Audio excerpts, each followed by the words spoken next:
Bismillahirrahmanirrahim. Assalamualaikum warahmatullahi wabarakatuh. Jumpa lagi dengan saya di Ngaji Gus Baha 82. Semoga kita semua dalam lindungan Allah Subhanahu wa Ta'ala. Kali ini guru kita tercinta, beliau akan menyajikan ceramah beliau yang berjudul Sumpek Banyak Utang. Ingat, rahmat Allah itu luas, dan berlatih untuk berkata, Allah yang menentukan alam semesta ini. Tonton videonya hingga selesai biar tidak gagal faham. Mari kita simak bersama kita ngaji Gus Baha. Assalamualaikum warahmatullahi wabarakatuh. Orientasi terbaik saking sunnah nabawiyah gini ku keberlangsungan. Terus kalau sering belajar tentang kitab-kitab samawi, kitab-kitab sing diriwayataken beberapa ulama ahli kitab sing pun disaken kalian ashabu Rasulillah sallallahu alaihi wasallam. Niku riyen Nabi Ibrahim niku pertama dadi Khalilur Rahman, kekasih Allah Khalilur Rahman. Niku mergi piyambake nu tersiksa protes. Terus kadang tiang saya niku kudu protes. Tapi protes bukan kita demo. Protes itu tidak harus demo, protes. Ya Allah, dunia ini tidak fair. Engkau yang Tuhan, engkau zat yang begitu penting, engkau zat yang menciptakan langit dan bumi, engkau zat yang memberi rizki, yang bikin air, bikin oksigen, semua kebutuhan manusia. Kemudian mereka tidak kenal engkau. Ini tidak fair. Jadi beliau itu tiap malam itu ngumpat. Ini enggak fair dunia ini. Engkau yang begitu penting pencipta langit bumi, engkau begitu penting yang menciptakan air, menciptakan kebutuhan manusia, kemudian mereka tidak kenal engkau. Ini tidak fair. Ini tidak benar. Jadi sering marah gitu. Karena sampean nggak bisa bayangkan kan, apapun hebatnya presiden atau menteri atau rektor atau kiai terus nang desa nggak dikenali statusnya, diundang lek apa yang dilek itu gak keren belas. Karena ya sama kan, misalnya Habib Soleh Alatos, muridnya Said Umar punya Mbah Mun, terus nang desa diundang pening dilek, itu kan gak keren belas. Awal dari keren tetap dikenal. Nah kemudian orang itu tidak kenal Allah. Makanya terus beliau sujud berkali-kali, ya Allah, sama siapa munajatnya beliau? Innahu la yahzununi alla ara ahadan fil ardi ya'buduka ghairi. Jadi cara kiai sarang namanya ini innahu saat temne kelakuan la yahzunu, yektene nyusano ni ing ingsun, nyusano banget karena pakai lam taukid. Innahu saat temne kelakuan la yahzunu, yektene nyusano banget ni ing ingsun. Apa sing nyusano an? Apa sedene kelakuan la ora ningali ingsun fil ardi ing dalam bumi. Ahadan ing wong suci ya'budu kang nyembah sapa ahad ka ing panjenengan ghairi saliyane ingsun. Ya Allah, sungguh saya sangat susah. Karena engkau zat yang begitu penting, kemudian yang tahu kalau engkau Tuhan itu hanya saya. Sampai ngenes gak misalnya ada orang melihat saya itu Umar Hafid, kemudian tidak tahu kalau beliau orang alim. Sampai sebagai muridnya ngenes gak? Ngenes kan? Ada orang memperlakukan Mbah Mun tidak tahu kalau beliau seorang alim alama. Kita sebagai santrinya ngenes gak? Ngenes. Lah ini Allah yang Tuhan, kemudian orang tidak ada yang memperlakukan dia sebagai Tuhan, bahkan nyebut saja tidak mau. Itu ketersiksaannya Nabi Ibrahim. Kalau kita kan tersiksa mergo di duwe, ora payu rabi, terus sing wis payu rabi ra iso wayo, ya gitu. Macam-macam kesalahan. Itu jadi apa, jadi wali itu sudah berat karena orientasinya agak tentang Allah tapi tentang diri sendiri. Ana sing susah proposal ragu ya Mas Angkop. Macam-macam. Artinya Nabi Ibrahim itu orang yang benar-benar Khalil Rahman. Beliau tersiksa ini karena dunia dianggap gak fair. Masa Allah zat yang begitu penting kemudian mereka nggak tahu. Maka awal dari nubuah itu apa? Menaukan al-i'lan, mempermaklumatkan Allah di alam raya ini. Makanya nggak ada nabi kecuali memaklumatkan diri. Saya dulu awal-awal Habib Soleh mau nyai, saya bilang orang alim itu harus ngaku kalau alim. Habib juga harus ngaku kalau Habib. Yang orang miskin tidak usah ngaku, sudah konangan. Wong elek ora usah ngaku, kata ora elek. Sudah. Karena agama ini pertama yang menolong itu memaklumatkan. Sehingga pertama Nabi jadi Nabi dari Gua Hira, pertama apa? Cara saiki nggih kira-kira memaklumatkan. Tapi reso dibahasakno jumpa pers. Tapi yang jelas pertama yang dilakukan Nabi setelah di Gua Hira apa? Memaklumatkan diri kalau beliau adalah Nabi. Sehingga dikumpulkan semua, terus beliau memaklumatkan diri kalau saya ini Nabi. Karena nggak ada artinya Allah kalau tidak dimaklumatkan. Terus makanya di Quran itu kalau menyebut Allah atau menyebut kebenaran selalu dimulai dengan kata fa'lam, harus dimengertikan. Kita ngerti kemudian mengertikan ke orang lain. Makanya saya sering dulu bilang ke Habib Soleh, nggak boleh orang soleh menyembunyikan diri. Karena nanti kalau orang-orang soleh menyembunyikan diri, sing zuhara ala wajhil ardi adalah sesuatu yang nggak benar. Coba misalnya gini, orang bisa terhibur lewat dangdutan, terhibur lewat maksiat. Sementara orang nggak bisa terhibur lewat thala al-badru alaina, asyraqal kaunu bihaja dan sebagainya. Maka orang-orang soleh adalah orang yang bisa memaklumatkan Allah, memaklumatkan Rasulullah, memaklumatkan Quran, dan supaya itu diterima. Karena awal dari orang terima itu tahu dulu. Nah ini tahu saja ndak. Makanya Nabi Ibrahim susah, ya Allah, engkau zat yang begitu penting kemudian tidak diketahui. Ini apa-apaan, enggak fair. Akhirnya Nabi Ibrahim diangkat sebagai Khalil Rahman untuk menaukan atau untuk memaklumatkan Allah Subhanahu wa ta'ala. Nah sebelum itu beliau dihibur, diterbangkan ke langit, ke alam malakut. Kamu susah ya, kenapa susah? Karena zat sepenting engkau kemudian tidak ada yang menyembah. Terus dijak ke alam malakut, ditunjukkan sekian juta malaikat, sekian ribu malaikat, semuanya membaca tasbih takbir. Ibrahim senang. Oh ternyata yang seneng jenengan banyak. Loh, coba kalau kita punya kiai kayak Mbah Mun, semakin yang seneng banyak kan semakin kita seneng. Kalau nggak ada yang tahu kan kita tersiksa. Makanya ini penting sekali ya. Jadi pertama agama ini seperti ini tuh barokahnya dingertikan, dimaklumatkan. Saya ini orang yang humul itu menutup diri betul, kecuali bab ngaji. Saya kalau ngaji terbuka, sampai saya tidak tahu apa ada yang streaming apa direkam, saya tidak tahu. Pokoknya saya satu-satunya saya mau terbuka itu pas ngaji. Dan saya pede karena dulu ngaji saya benar. Saya tanya Mas Akom, sebetulnya kalau sampean mau mulang terbuka bagus. Potensinya dua, konangan alimnya atau konangan. Ya resiko terbuka kan itu tok. Konangan alimnya. Nah daripada potensi yang kedua terus nggak mau ngajar ya humul. Syaratnya wali ku humul. Oh, humul itu nggak menampakkan. Memangnya mau menampakkan apa kalau nggak bisa apa-apa kan? Jadi saya tidak tahu itu humul apa bagian dari pengamanan diri. Apa mas? Apa? Aim. Jaga iman. Jadi Nabi itu pertama yang dilakukan apa? Memaklumatkan kalau Allah itu Tuhan. Jadi ciri utama orang soleh itu kalau kebenaran tidak mendominasi bumi ini. Jadi ciri utama orang soleh itu seperti itu. Makanya kenapa saya milih manhaj. Tentu Habib Soleh Anda harus niru saya karena antar orang alim tidak boleh saling mengikuti. Tapi juga seterusnya nggak boleh saling ganggu. Saya itu ngaji di mana-mana itu guyon. Karena bapak saya suka guyon, Mbah Mun suka guyon. Alasannya bapak dulu sederhana. Orang sudah nyari hiburan dengan maksiat. Sehingga agama ini harus membawa keceriaan sosial, membawa keceriaan hati.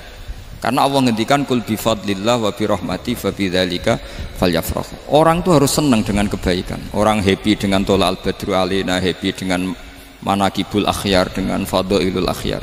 Karena orang di sana sudah senangnya itu kalau ada maksiat. Nah sekarang agama dibawa orang-orang yang tidak menyenangkan juga. Ngaji teko wis merengut.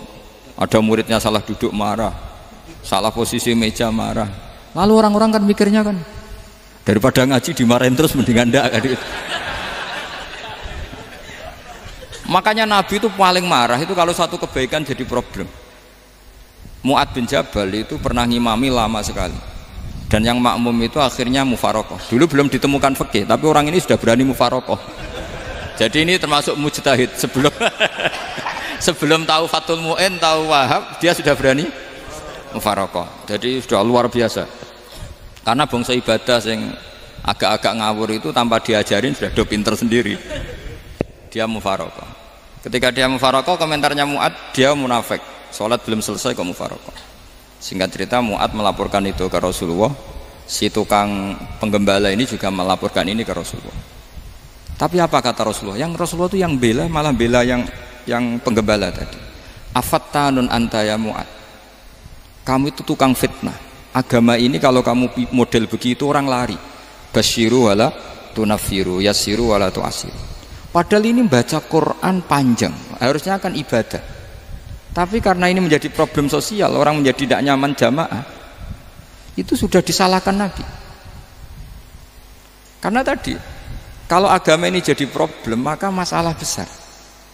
Makanya sifat dasar Rasulullah apa khafiful maunah, biayanya murah. Makanya saya ngaji di mana-mana ya suka seperti ini. Mejanya enggak jelas, pengunjungnya juga agak jelas. Semakin kacau semakin baik kira-kira. Ini pengunjungnya juga seperti ini kan. Nanti sampean yang pidato, jadi tak beri hak gue jelek saya ini namanya aqomaddin. Kalau faman tarokaha fakot. Jadi pilihannya kalau gak aqomaddin ya ada medin. Jadi kenapa banyak kiai yang ceria? Karena tadi satu-satunya cara kita menandingi hegemoni maksiat adalah pembawa taat itu ceria. Karena orang itu mesti mencari kebahagiaan. Sebab itu para nabi itu mengajarkan agama ini dengan cara yang bahagia. Misalnya mangqala la ilaha illallah dakhalal jannah. Nabi tidak ngendikan gini, mangqala la ilaha illallah terus salatnya benar, puasanya benar, belajarnya benar, jadi kiainya benar. Wah itu kalau itu panjang sekali, banyak yang nggak masuk surga. Sementara kubu yang lain kampanye sudah tenang bersama bapaknya di surga. Lah kita kampanyenya kon salat ra mesti ditampa. Puasa ora mesti ditampa. Wis repot, syaratnya ditampa ikhlas wangel. Kowe ora bakal iso. Berarti maknane kan ora bakal mlebu swarga. Akhire wong kan mikir, wis salat tetep ra swarga, puasa tetep ra swarga, mendingan ra salat. Jadi kita ini kan bersaing sama kampanye sebelah gitu. Makanya saya milih manhaj pokoknya Islam apik. Tapi bukan berarti saya menyepelekan aturan-aturan dalam sholat, karena yang kampanye itu sudah banyak. Biasanya kiai-kiai sing kereng kampanye tentang sing kereng-kereng nih. Itu saya manfaatkan ya sudah, itu bagian jenengan. Jadi orang itu harus mikir. Agama Kristen itu diterima di Eropa di mana-mana. Di antara sebabnya adalah karena orang dijamin masuk surga. Orang mau kayak apa faseknya tetap kalau mati bersama. Kita enggak. Sudah kiai, sudah mulang terus masih didoain. Semoga amal baiknya diterima, amal buruknya masih ngeper apa? Dan itu santri saya nanti kalau ziarah saya tuh ya Allah ampuni Gus Bah ampuni. Itu kan ngenyek orang itu maksudnya. Maksudnya bukan, makanya saya pernah ketemu orang yang berfaham Wahabi. Dia nuduh kalau orang doa ke mayit itu minta sama mayit. Saya bilang, saya saja yang jadi mayitnya nggak siap. Kok bisa? Doanya itu doa ngeper. Masa sama gurunya bilang gini, Allahumma ingkana muhsinan fazid fi ihsani wa ingkana musian. Masa gurunya ditaklek? Jadi dia tidak yakin betul kalau gurunya muhsin. Masih ditaklek, jika guru saya baik maka gini ya Allah, jika guru saya buruk maka gini. Loh saya tuh gak pernah doain Mbah Mun gitu, tak anggap gak sopan. Jadi kalau saya berdoa ya Allah jenengan idzihi apa ya, jenengan balas lah idzihi anna anil muslimina khairan katsira wa antal ghafurur rahim wa anta gitu. Saya gak tega muni wa ingkana musian. Jadi kayak ada sopan ya. Lo kalau aku yang mati sapi lagi. Tak balik malah. Ingkana musian. Malah ada terusannya bahwa kadalik. Jadi makanya mereka kan sering pakai dalil. Andai kan tradisi itu benar, maka yang paling pertama melakukan itu sahabat. Selalu mereka berargumentasi kalau itu tradisi yang benar, maka pertama yang melakukan itu sahabat. Ya gak mungkin sahabat masa bilang ke Nabi ingkana bisa kafir berat kan? Masa kesolehannya lu andai kan Abdul Qadir wafat di mana ini ngomongin? Beduk. Saya tidak akan berdoa seperti itu. Oh bisa marah Abdul Qadir Jailani. Masa kesalahan beliau di ingkana musinan sama ingkana musian. Jadi orang tuh harus mikir. Jadi saya dengan bukan berarti Gus Bah bid'ah menciptakan doa baru. Ini bukan urusan menciptakan. Orang yang punya sopan spontan seperti itu. Ini bukan urusan modifikasi doa ndak. Makanya kenapa para nabi itu tidak disolati dengan cara seperti itu, langsung assalamualaikum ya Rasulullah, assalamualaikum ya Abu Bakrin, assalamualaikum ya Umar. Enggak mungkin kita mengatakan ya Abu Bakrin, ya Allah ingkana. Masa Abu Bakar diingkana? Kalau dia, bukan kalau beliau ashabu Rasulillah, pasti orang Sayyid itu zuriyatu Rasulillah, pasti al-tahirin al-mutahhari. Guru-guru kita ini guru-guru kita. Jadi tolong doa itu. Nah, kalau terpaksa doa wa in kana musian, anggap saja hafalnya hanya itu, tapi jangan dijiwai, apa? Jangan apa?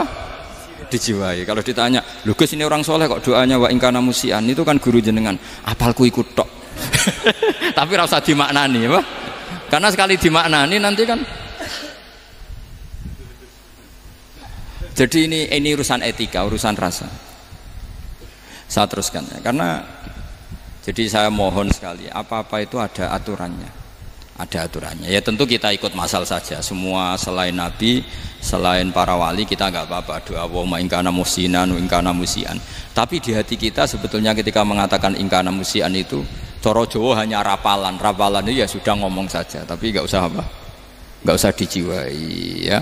Yang dijiwai kita adalah sifat ghafurnya Allah, bukan status mayitnya, tapi sifat ghafurnya Allah. Karena kata musik itu kan nggak nyaman. Makanya Nabi itu hebatnya Nabi ya tentu karena bentukan Allah Subhanahu wa taala. Adabani Rabbi fa ahsana ta'dibi. Itu kalau nyifati tentang keburukan orang mukmin itu diikutkan sifat ghafurnya Allah. Jadi misalnya gini kalimatnya, liyukaffirawwahu anhum aswa alladzi amil. Atau sebagian ayat misalnya wa yukaffiru anhum sayyi'atihim. Jadi sebetulnya kalau terpaksa mengatakan orang itu buruk, itu sebenarnya dari Allah dulu kita mengatakan Allah itu zat saking baiknya itu mengampuni salahnya seseorang. Jadi nyifati Allah dulu, Allah saking baiknya itu mengampuni salahnya orang-orang baik, karena orang-orang baik juga manusia, Ustadz juga. Tapi lebih ke nyifati ke Allahnya. Kalau kita kan enggak, lebih tertarik nyifati mayitnya. Sehingga kita di hati itu mayit kira tak jalono sepuro tuntas kayak gitu.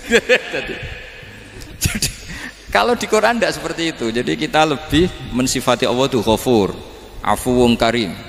Makanya seperti doa-doa kita kalau Ramadan gini, Allahumma innaka afuwun karim tuhibbul afwa, baru bakas fa'fu anna. Jadi ada aturannya. Meskipun ilmu ini agak jelimet, tapi bagi ahlinya ini ma'ruf. Kalau sama nggak paham berarti nggak ahlinya. Jadi ilmu ini agak jelimet, tapi ma'ruf.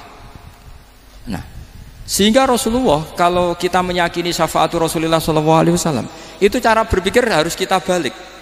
Misalnya begini, wong Islam nakale ngono, penggaweane maksiat kok disyafaati Kanjeng Nabi kurang penggawean. Caranya berpikir jangan gitu. Kalau gitu kayak mari mangkal, wong nakale ngono kok untuk syafaati Kanjeng. Tapi cara berpikir gini, syafaatu Rasulullah itu wasi'ah, luas sekali. Syafaatu Rasulullah ghairu munhasirah, tidak terbatas. Syafaatu Rasulullah itu lebih sakti ketimbang dosanya umatnya. Semua ulama dulu kalau nyifati Allah juga gitu. Allahumma misalnya maghfiratuka awsa'u min dzunubina. Ya, yang misalnya yang pakai mutakalim ya Allahumma maghfiratuka awsa'u min dzunubi wa rahmatuka arja inti min amali. Jadi jangan kitanya dulu. Kalau kitanya dulu kan nyifati kita dosa banyak. Itu sama ndak usah ngaku sudah tahu semua. Tapi nyifati pertamanya apa? Allahumma maghfiratuka awsa'u min dzunubi wa rahmatuka arja inti min amali.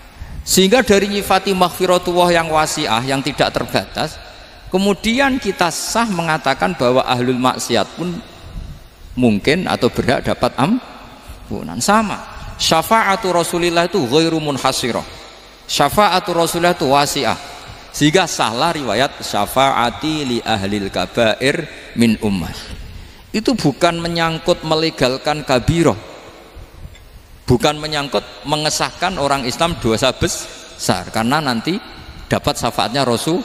Cara berpikir jangan gitu. Nanti kamu mentasjek memberanikan orang melakukan maksiat berdasar iktimat syafaati Rasulillah. Itu jangan gitu cara berpikir, dibalik apa? Syafaatu Rasulullah awsa'u wa awsa'u.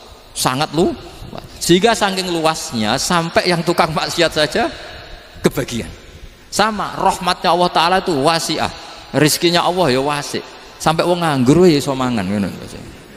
Lah begitu juga rahmatnya Allah Ta'ala itu wasi'ah, sampai wong sing sumpek utange akeh ya iso guyu ngono. Lah tapi kalau dibalik, misalnya saya diprotes kiai, saya pernah juga diprotes, Gus umat kok mbok latih guyu, padahal mereka maksiate akeh, hutange akeh, gini-gini. Karena kamu menyifati orangnya. Kalau menyifati orang ini sampean guyu haram. Utang jatuh tempo, sampean gak mikir dosa ndak? Dosa. Jadi kiai muridnya goblok kok kiai ini kurang tahajud, itu ya dosa. Jadi kiai kok muridnya goblok tenang wae. Sementing untuk sowanan, itu amatir ya gini. Mestinya cara berpikir dibalik. Rahmatullah wasi'ah, rizquhu ya wasi', fadluhu wasi'. Sampai wong sumpek wae iso guyu. Jika kita ini sudah objek. Loh, kita ini tidak subjek, di alam raya ini kita tidak subjek tapi apa? Objek. Makanya saya berkali-kali mengatakan, mbok kayak apa sumpeknya kita, tetap wong iso guyu. Karena apa? Allah mensifati dirinya wa annahu wa adhaka wa abka. Allah itu adhaka, zat yang memberi orang iso guyu. Wa abka lan zat sing maringi wong iso nangis. Karena sifatnya Allah Ta'ala pasti nafidah, sifatnya Allah Ta'ala pasti terjadi. Dan kita objek. Makanya wong sumpek utange akeh, bojo ora percaya, tangga ora percaya, oh nak guyu banter-banter. Karena Allah ku adhaka, zat sing maringi guyu. Wa abka, sudah presiden, sudah gubernur, sudah menteri, nah Allah kepengin nangis no yo nangis. Coba ngeluhnya apa kalau misalnya jenengan seorang mantan presiden atau mantan gubernur, kadang anaknya calonan RT mbok menang bondak. Ngeluhnya apa orang alim, misalnya alim alama, anaknya mau jadi jurumiyah ra iso, susah. Kaya raya anaknya jadi pasien, susah. Allah punya cara untuk abega, untuk bikin orang nangis. Nah karena kita ini objek, pasti sesupek apapun orang yang bisa tertawa ya bisa nangis. Makanya banyak ulama yang nggak terlalu serius mikir agama ini, bukan karena dablek, enggak, karena Allah mensifati dirinya Al-Hadi, yang memberi petunjuk. Kita gak ditunggoni Kanjeng Nabi, gak ditunggoni Wali Songo, gak ditunggoni para alawin yang dulu, gak ditunggoni Habib-Habib yang kayak Said Abdul Al-Haddad. Tapi karena Allah itu Al-Hadi, yang memberi petunjuk, dan sifatnya Allah Ta'ala la budda wa ayat entakuna nafidah. Sifatnya Allah pasti nafidah. Amerika kayak apa liberalnya, sekarang trennya juga banyak yang masuk Islam. Kampung-kampung pedalaman gak ada kiainya, cukup mudin. Kadang yang membawa agama itu orang yang ke situ mau nyari kayu. Orang di pedalaman Kalimantan, Sulawesi itu pertama itu nyari kayu, tapi bawaan hidayat, lama-lama bikin masjid. Saya pernah di Korea, ke sana orang nyari uang, niatnya juga nyari uang, tapi akhirnya tersiksa kalau enggak bikin masjid. Karena apa? Karena Allah itu Al-Hadi, zat yang memberi petunjuk. Maka kamu tidak usah khawatir, agama ini pasti jalan ila yaumil qiyamah, karena Allah Al-Hadi. Sama. Mbok kamu umat mbok weden-wedeni kowe ku amalan ora mesti ditampa. Nek ora ditampa mlebu neraka. Ngono mulai ngaji ya tenang ae. Tenang, santai. Bahkan kadang bilang gini, Pak Yai tadi gak bener. Masa ngecap orang mlebu neraka? Kita yang masyarakatnya gak tahu pintunya. Pak kayaknya tahu pintunya. Karena orang itu punya cara. Lho ya betul. Orang Bedui itu kalau ngaji sama Nabi itu lebih unik timbang yang soleh, timbang yang pinter. Sehingga banyak ilmu itu ditemukan dari orang Bedui. Karena cara berpikir itu aneh. Kalau orang soleh, orang waras kan berpikirnya ada aneh, standar. Jadi orang Bedui itu aneh. Pernah suatu saat Rasulullah itu khutbah cerita kiamat. Wah dahsyatnya kiamat kayak apa? Semua orang diam nangis semua. Orang Bedui enggak, lebih cerdas. Ini Nabi itu aneh. Cerita kiamat kalau udah ada tanggalnya ini gimana? Orang nangis semua karena dahsyatnya kiamat kayak gitu. Bumi dihancurkan, wus. Pantas sudah nangis dewi-dewi. Ya ono sing nangis pabrik banyune macam-macam ya.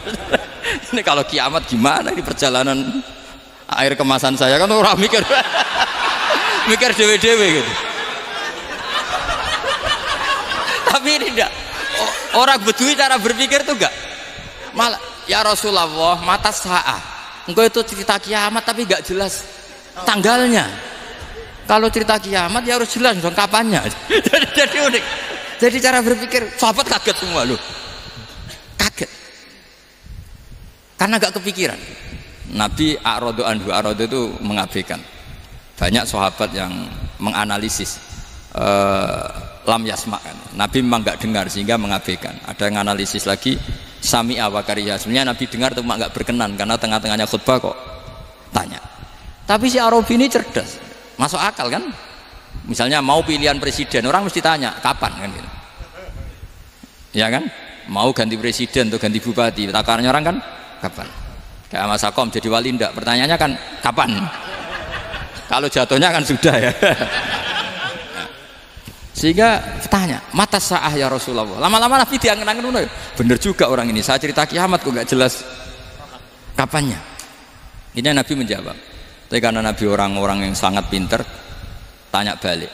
Ma'atattalah. Lalu kalau kamu berani tanya kiamat kapan, saya tanya balik, ya persiapan kamu apa? Jawabnya santai saja. Fa wallah ma'atattalah kabira sholatin wala siyamin walakinni uhibbuka ya Rasulullah. Saya nggak menyediakan apa-apa, sholat saya biasa aja, maksudnya standar, ya kira-kira 5 waktu pas, ya jenis saya lah kira-kira gitu. Wala kabira siyamin, dan saya puasa ya standar saja pas. Walakinni uhibbuka ya Rasulullah, tetapi saya mencintai engkau ya Rasulullah. Jawabannya Nabi apa? Almar'u ma'aman ahabba, sebagian riwayat anta ma'aman ahbabta. Jadi hadis itu populer tuh barokahnya wong desa tadi. Andai kan dia punya etika, maka sowan dulu tanya 4 mata. Itu jadi hadis ahadi. Tapi barokahnya dia selonong di depan umum. Zaman Nabi khutbah itu jadi hadis mutawatir. Jadi kadang barang baik itu barokahnya orang yang nggak baik. Maksudnya su'ul adab. Tanya gitu kan su'ul. Tapi itu barokah. Akhirnya hadis itu mutawatir karena didengar ribuan sahabat yang mendengarkan khutbahnya Rasulullah. Tapi kalau hadis itu satu-satu kan khossoni bidzalika Rasulullah, khossoni bidzalika Rasulullah, itu nanti jadi hadis ahadi yang kualitasnya jauh di bawah hadis mutawatir. Jadi barokahnya orang su'ul adab itu ya ada. Karena Allah yang mendesain ini. Akhirnya kata sahabat, kata Anas bin Malik, mereka itu mangkelnya bukan main sama Arabi tadi, karena tanya nggak sopan sama Rasulullah. Tapi setelah Nabi jawab almar'u ma'aman ahabba fama farihu bisyai'in farahahum bidzalika batal. Mereka tidak pernah senang dengan hadisnya Nabi sesenang riwayat almar'u ma'aman ahabba. Barokahnya Arabi, Bedui. Makanya saya sebagai kiai ini Bedui saya tak pertahankan ila yaumil qiyamah. Karena umat ini pernah terbarokai oleh orang apa? Bedui. Barokai su'ul adab tadi. Jadi mohon ini supaya majelis ini kan majlisul iltorti Rasulullah, coba terlatihlah mengatakan Allah itu subjek, Allah itu al-fa'ilul mukhtar, Allah itu al-fa'ilul mukhtar, Allah itu yang menentukan alam ini. Dan Allah mensifati dirinya wa annahu huwa adhaka wa abka. Allah itu zat yang memberi orang itu bisa tertawa, dan Allah juga yang memberikan orang itu bisa menangis. Mbok kayak apa kamu neror umat, wah amal gak mesti diterima gini-gini. Ternyata neng majelis nangis ya, mulai guyu. Kadang guyu-guyune ngenyak tenane. Daripada apa ya agak-agak merodok orang yang dohirnya beda dengan batinnya, nggak perlu distatuskan seperti itu. Ya sudah biasa saja. Jadi, nah, fi muqaddimihim, imam besar dalam manhaj ini namanya Abul Hasan apa? Asyadzili. Abul Hasan Asyadzili itu kalau ada orang tanya gini, Beb saya ini susah, sholat saya tidak mesti diterima Allah gini-gini, marah. Nggak usah. Kafa bika jazaan an radiyaka laka ahlan. Sudah kamu ditakdir pernah sujud itu sudah keren. Saya itu andaikan dapat kabar dari malaikat bahwa sholat kamu tidak diterima, saya tidak susah. Bukan karena sombong. Pernah ditakdir sholat sujud ning Allah itu keren. Kayak apa malunya kita ketemu Allah kemudian kita di bumi tidak pernah sujud. Makanya cara Abul Hasan Asyadzili kowe ora usah mikir sholatem ditampa ta ora usah mbok mikir. Kowe ditakdir tau sujud itu hebat. Kafa bika jazaan an radiyaka laka ahlan. Cukup kamu mendapat balasan dari Allah, kamu pernah ditakdir sujud. Gak perlu ngaji alim alamas, gowo sawi ngalor ngidul jalalain keren. Paling gak malaikat pernah melihat kamu, wah gowo tak kitab kuwedi. Gak penting pahammu, gak penting. Karena isra bakat paham Mas. Jadi Abul Hasan Asyadzili adalah orang yang, dan itu Al-Hasani ya, dan itu Al-Hasani. Makanya macam-macam. Kita yang Al Husaini sudah kita punya Faqih Muqaddam, punya banyak. Di Al Hasani yang paling populer diantaranya adalah Abul Hasan Asy'ari. Beliau tuh kalau ngendikan sesuatu itu positif terus. Termasuk itu ketika ada orang resah sholat saya diterima ndak, kata beliau, wes sing sempurna, ditakdir tahu sujud. Saya itu sebetulnya kadang-kadang miris, wes sholatku tompo ta ora, tapi saya sangat sadili, sangat sadili. Saya nggak pernah berdoa ya Allah ibadah kami jenengan terima ndak, karena takut kalau doa gitu keterusan itu terus ditompo ora, akhirnya keterusan gitu, akhirnya ngenes. Masa orang pernah sujud ngenes? Lama-lama gini setan masuk, apa artinya saya sujud ternyata gak diterima. Lu wong kawula kok iskal tentang pernah sujud. Itu kan ibarat gini, kamu ngasih uang sama orang tua kamu, misalnya Habib Soleh ngasih uang Habib Ali, terus apa artinya tak kasih, kemudian beliau tidak terima kasih, itu kan lucu. Terima kasih tidak terima kasih, seorang anak ngasih orang tua itu keren. Makanya saya bangga dengan Habib Soleh ketika beliau mengumrohkan Habib Ali, sudah mendaftarkan haji Habib Ali. Gak usah mikir diterima apa enggak, wes keren, itu sudah perilaku yang keren, yang hebat. Makanya saya sering ada orang mau cerai tanya saya, Gus saya ini cerai gak, istri saya kurang ajar gini. Gak usah, tapi bojoku lo judes, uang di bojoku wes keren, paling gak kowe ra darani jomblo.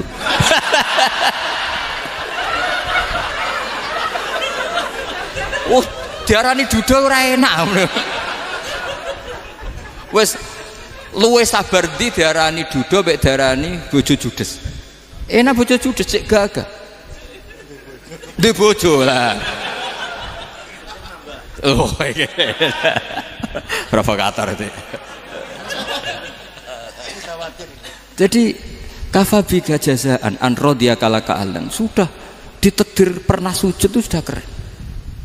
Dulu ulama ala hadan nampak. Ulama dulu cara berpikir seperti itu. Makanya ulama dulu kalau nafsiri wasjud waqtarib sudah pernah sujud. Di Quran enggak pernah ada ayat wasjud lan sujudo sira ingkana kada wa kada ing kunta mutayakinan biqabuli sujudi. Kan ada sujud ya sujud saja, enggak usah mikir makbul apa enggak makbul. Sudah kalau sujud pasti waqtarib. Terus saya sebenarnya ya sebagai orang ya kadang wedi, salatku ditompo ta ora. Tapi kalau keterusan nanti ada was-was yang mengatakan opo artine sholat. Lu tuh kan ngeri seorang hamba sing uripe ning bumine Allah kemudian menyoal pernah sholat hanya karena takut gak diterima. Itu kan geblek banget. Dan saya jenis kiai yang di partai itu. Saya enggak tahu kalau keneng dikom. Sedumat masa kamu gak ada keren iblis. Jadi nanti kalau misalnya ada manhajnya Habib Soleh yang tidak seperti itu tidak apa-apa, mungkin supaya orang nggak takabur, nggak fakhr, sehingga makanya mulai dulu lama itu ya partainya kalau nggak rojak ya khauf. Nah saya ini yang jelas terang-terangan ikut partai rojak saja, apa? Partai rojak, karena banyak yang sudah di partai khauf. Tapi saya rojak yang bil ilmi tadi. Makanya Sayyidina Umar radhiyallahu anhu itu yang namanya sama sujud. Saya itu punya kitab. Habib Soleh pernah tak tunjukin tulisan tangan saya. Muji-muji sujud. Sayyidina Umar ketika ditusuk seorang kila itu Majusi, Abu Lu'lu' terkenalnya itu. Itu Hulamul Mughirah terkenalnya. Ditusuk, dia sahabat, beliau sahabat, wali. Jadi nusuk Umar tuh kayak apa? Nusuk Mas Hakom aja dosa besar, apalagi nusuk Umar. Itu ketika ditusuk, dia itu ya punya dendam. Namanya manusia itu punya dendam. Artinya namanya orang kan mangkel sama yang nusuk. Kalau orang mangkel itu inginnya kan yang nusuk itu masuk neraka. Tapi apa kata Umar? Ngendikan gini, tanya pertama, yang nusuk saya siapa? Orang Majusi. Orang Majusi, Hulamul Mughirah. Alhamdulillah alladzi lam yaj'al maniyati biyadi rajulin lam yasjud laka sajdatan yuhaju biha indaka yaumal qiyamah. Saya itu senang Gusti, yang nusuk saya orang yang nggak pernah sujud sama jenengan.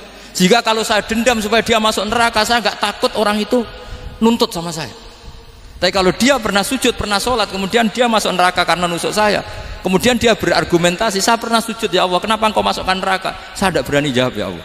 Saking hormatnya sama yang namanya sujud. Jadi kamu dendamnya kesampaian, coro Jawa ya. Dendam dengan tanda kutip ya, tidak makna semestinya. Jadi mangkel mbek sing nusuk, nak mlebu neraka pantes, wong ora tau sujud wae Gusti gitu. Tapi kalau pernah sujud, kemudian dia masuk neraka karena saya, bisa yuhajuni biha yaumal qiyamah. Jadi kayak apa sujud? Saya apa? Nabi itu kalau muji sujud sampai ngingatkan wa hatta takuna sajdatul wahidatu khairan minad dunya wa ma fiha. Nanti kalau kamu di akhirat ketemu Allah, kenangan terbaik kita apa? Di dunia pernah sujud. Keren aja. Cara ning pondok wis tau bayar seharian lho. Cara sowan kiai tau ngamplopi Mas. Wis go jajan. Nah tapi kadang setan itu masuk tadi. Apa artinya sujud gak mesti ditompo, apa artinya sowan Habib ngaturi ra mesti ditompo, ngaturi kiai. Akhirnya ada ketakutan. Nah kalau ketakutan ini berlebihan lama-lama, ma faidatus sujud. Wah itu sudah buruk sekali wong hamba kok tanya ma faidatus sujud. Nah ini di pentingnya mazhab-mazhab Syadzili. Jadi saya ngaji agak-agak uraan wa amdan. Kalau ini watak sudah bukan. Jadi uraan itu ada dua, ada yang amdan bismil ilm, ilmunya banyak terus milih manhaj. Insya Allah saya partai itu. Ada yang uraan bakat Mas. Ada ya? Ada apa banyak? Nah sebetulnya khauf juga gitu Bim. Ada khauf itu karena ilm. Ada Habib alim alama atau kiai alim alama, dia tahu masyarakat kalau ngikuti Gus Bak nanti jadi fakhr, kurang tawaduk, terus dia milih partai khauf. Lah yang buruk itu ada kiai yang milih khauf pancen dari awalnya sati cilik ya. Jenisnya wis sati.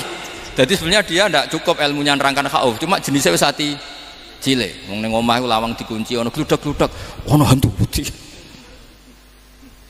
Jadi ya sama, yang bawa rojak bisa bawaan dablek, yang bawa khauf bisa saja bawaan ati cilik.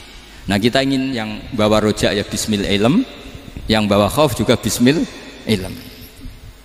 Ya ono teh Mas, wong sing ati gede, menggaweane dua blek, tapi enggak bawaan rojak, memang bawaan dablek. Ada yang ati cilik tapi bawaan khauf. Jadi mengatakan khauf tapi sebetulnya bawaan ati cilik. Nah kita inginnya ndak, kalau rojak ya bismillah kayak Abdul Hasan Asyadzili, kalau yang kampanye khauf kayak Said Abdul Haddad bawaan apa? Ilm. Sehingga kita ini Kul inni ala bayyinatin mir rabbi, semua itu berdasar ilmu sing jelas welo-welo. Makanya semua nabi memaklumatkan apa? Kul inni ala bayyinatin mir rabbi. Jadi semua ilmu syaratnya apa? Bayyinah. Bayyinah itu kebenaran ilmiah sing jelas welo-welo. Makanya itu yang disebut Allah Subhanahu wa taala mensifati kekasihnya yaitu Nabi Muhammad sallallahu alaihi wasallam, lam yakunil ladzina kafaru min ahlil kitabi wal musyrikina munfakkina hatta ta'tiyahumul bayyinah rasulun minallah yatslu suhufam mutahhar. Niku Kanjeng Nabi saking cerdase meneh tek wong Islam, wong musyrik, wong kafir ngerti logika yang dibangun Nabi saja kuat infikak dari kemusyrikannya. Makanya disebut munfakin. Orang-orang musyrik, orang-orang kafir tidak munfakin, tidak tercerabut dari akar akidahnya hatta ta'tiyahumul bayyinah. Itu siapa? Rasulun minallah yatslu suhufam mutahhar. Masyhur itu debatnya Nabi dengan orang-orang musyrik. Mereka bilang, ya Muhammad, kita ini urusannya banyak, kasusnya banyak, lalu anda mengajarkan ke Tuhan satu, masa urusan banyak cukup Tuhan satu? Itu enggak fair Muhammad. Aja'alal alihata ilaha wahida inna hadza la syai'un ujab. Urusan kita banyak, masyakil kita banyak, muskilah kita banyak, kalau Tuhannya satu enggak cukup Muhammad. Nabi dengan santainya memberi penjelasan, ya sudah gini saja, kalau kamu jadi budak atau pembantu, majikan kamu banyak, semuanya merintahkan kamu, semuanya bikin aturan untuk kamu suka enggak? Ya enggak suka Muhammad, kalau majikan kita banyak repot. Ya sudah, Tuhan kamu itu majikan kamu, kalau banyak perintahnya beda-beda kamu pusing. Ya udah Mat, Tuhannya satu aja Mat. Karena Nabi bayyinah, orang itu bisa dibalik-balik pikirannya. Dan makanya disebut darabahu masalah rajulan fihi syuraka'u mutasyakisuna wa rajulan salamal lirajul hal astawiyani masalah alhamdulillah. Jadi Nabi itu kalau adu argumentasi itu luar biasa. Jadi segampang itu Nabi memberi apa? Argumentasi. Karena beliau adalah al-hujjatul balighah. Jadi Nabi itu gak pernah kalah. Pernah Nabi debat sama orang Yahudi, Muhammad, saya ini turunan Ibrahim, kita ini Israel ya, kita tahu Israel adalah turunan Nabi. Israel nama lain dari Yakub, Yakub bin Ishak bin Ibrahim. Padahal Yakub ini punya anak namanya Yahuda, makanya Yahuda bin Yakub bin Ishak bin. Kita ini yang mirip Ibrahim, bukan kamu. Tapi orang Yahudi itu nggak apal nasabnya, sehingga mereka bilang kita ini saking baiknya Ibrahim saja pengikut kita. Terus digojlok wek Nabi. Ibrahim iku buyute Yahuda. Makanya digojlok ha antum haula hajatum fi malakum bi ilm falimatu hajuna fi ma laysa lakum bi ilm. Kita adu debat itu sudah ilmiah. Kenapa kamu menjadi tidak ilmiah? Kenapa Muhammad?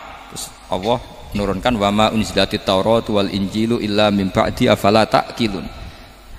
Artinya gini, kalau Ibrahim dikatakan Ibrahim Yahudiyah, itu sama dengan saya berkali-kali podo karo sampean misalnya ngendikan Mbah Zubair itu pengagumnya Gus Roji misalnya.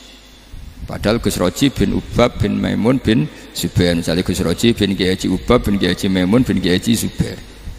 Nah Ibrahim itu kan Yahuda bin Yakub bin Ishak bin Ibrahim. Terus mereka bilang Ibrahim itu pengikut Yahudi. Itu kan kebalik. Kayak Habib Hasan itu pengagum Habib Soleh. Kan Habib Hasan rohnya ini gimana, ini sih mbahnya kok dianggap. Nah sehingga orang Yahudi ketika Nabi berdebat beda dengan Nabi Muhammad SAW. Ketika ditanya kenapa kamu yakin agama tauhid millata abi, karena ini agama nenek moyang saya, millata abikum apa? Ibrahim. Jadi jelas akhirnya orang Yahudi ngerti. Ya kan sama dengan mengatakan tadi Pak Karno itu pengagum Puan Maharani. Kan aneh nggak kalimat itu? Mbah Hasyim Asy'ari itu pengagum Gus Dur. Gak lucu. Itu debat. Jadi Nabi itu orang yang bayinah. Bayinah itu kalau menerangkan kebenaran itu bahkan orang kafir pun bisa infikak, bisa munfakin, tercerabut dari akar kekafiran. Nabi itu mudah sekali merubah logika. Makanya di Quran sering ada kata aro'aitum, karena memang tadi. Nah saya mohon apapun pilihan anda rojak kayak Abdul Hasan Asadili tadi, ketika orang resah sujudnya diterima apa enggak, sholatnya diterima apa enggak, beliau bisa berargumentasi betapa pentingnya sujud.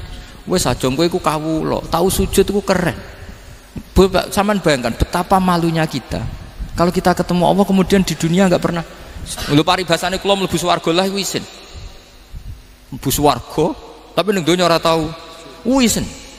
Sama seperti kowe di guru saurip-uripmu ora tahu salam template isin.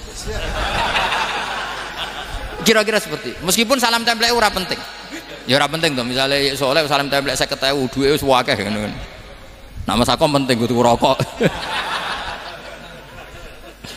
Itu bukan nilainya kok, betapa malunya kita. Saya dulu mau sarang, andai kan tidak pernah khidmah sama iya malu tenan sebagai apa? Santri. Makanya Sayyidina Umar ketika beliau dibunuh orang, itu pertanyaan pertama, dia pernah sujud enggak? Enggak pernah. Andai kan dia pernah sujud, maka saya tidak berani masukkan dia masuk neraka. Takutnya dia protes sama Allah, ya Allah saya pernah sujud kenapa harus di neraka? Atau Umar ditanya Allah gini, Umar, kowe ridho wong sing tau nyembah aku kemudian dia di neraka? Kayak apa? Jadi makanya Umar ketika wafat ketika alhamdulillah alladzi lam yaj'al maniyati biyadi rajulin lam yasjud laka sajda. Ya jadi saya mohon sekali jadi majelis ini sebuah majelis mubarak, caranya tauhidnya dibenarin ya, tauhidnya dibenarin. Jadi Allah itu adhaka wa abka, Allah itu al-hadi, Allah itu ar-razzaq. Sehingga menteri ekonomi mbok salah rumusillah wong tetep mangan. Mergo Allah itu ar-razzaq. Mbok negara dikelola keliru lah wong tetep mangan, wong Allah itu ar-razzaq. Kiai rada akeh sing di masalah. Tapi ya tetep agama ini jalan. Lho andai kan syaratnya agama ini kiai ini bener, wah ya repot. Kowe iso bayangno masakom bener terus. Tapi agama ini berkali-kali coba di TV itu banyak nyun sewu, ada ustadz, ada kasus apa, ada kiai, kadang ada masalah hukum. Agama ini jatuh enggak masalah. Padahal di TV sudah dinasionalkan kan, ada kiai terlibat kasus hukum atau ustadz tertangkap karena melakukan apa gitu. Tapi enggak ngefek karena agama ini bihifdillah wa biriayatillah. Sama. Negara mana-mana kadang manajemen ekonominya enggak jelas, tapi masyarakat ya makan karena Allah Razzaq. Sama aku kancanan masakom mengeluh tapi Allah adhaka akhirnya iso guyu padahal orang untungnya blas kancanan dede tapi karena Allah itu adhaka. Nah kita dengan istri yang kita cintai, dengan keluarga kadang yang nangis karena Allah itu zat yang bisa memberi abka wa annahu wa adhaka wa abka, terus wa annahu wa amata wa ahya. Kita tidak ingin mati, wah ya mati saja karena kita objek. Nah Hidayah itu seperti itu. Allah Al-Hadi. Apa? Allah itu kayak apa Korea, negara ateis. Nggak kebayang di sana ada ngaji Aqidatul Awam, Mabadi' Fikih. Sekarang banyak. Saya tuh kalau beli Aqidatul Awam kerdusan, tak kirimkan ke Korea. Sebelum saya ke Korea, karena sebagian santri saya di Jogja. Di sana ada ngaji Aqidatul Awam, ngaji Takrib. Bahkan saya di sana dilagokno sakduna fid dunya. Kayak apa Allah kalau ingin bikin hidayah? Karena Allah itu Al-Hadi. Wong Indonesia digerakno seneng duit. Bareng gue seneng duit mau apa? Korea. Setelah di Korea tersiksa karena gak ada tempat sujud. Akhirnya urunan. Segampang itu kalau Allah menghendaki. Itu gak dibenem MUI, gak dibenem. Karena Allah Al-Hadi. Jadi saya mohon sekali tauhid ini dibenerin dulu. Allah tetap Al-Fa'ilul Mukhtar, apa? Al-Fa'ilul Mukhtar. Sehingga Allah mensifati dirinya Adhakawa. Mbok kamu bendung kayak apa, orang ngaji saya tetap guyu. Sekarang iso mbuli saya, oh Gus Bab ngaji tidak guyu. Allah yang memberikan guyu kamu itu. Andai kan sesuai status kamu, kowe ora ngarep guyu. Utang akeh, jatuh tempo, bojo ora percaya. Gede-gede ya, kayak paham. Ya jadi ini tak isyatkan jenengan, saya ini tadi bawa kitab Fathur Rahman di Thalibi Ayatul Quran, mau tak kasihkan hadiah ke saya itu Marhafid sebagai penyempurna karena beliau sudah Al-Husaini. Semoga ini dapat barokahnya Al-Hasani. Ini dikarang oleh zurianya Abdus Salam bin Masis. Abdus Salam bin Masis adalah guru dari Abul Hasan apa?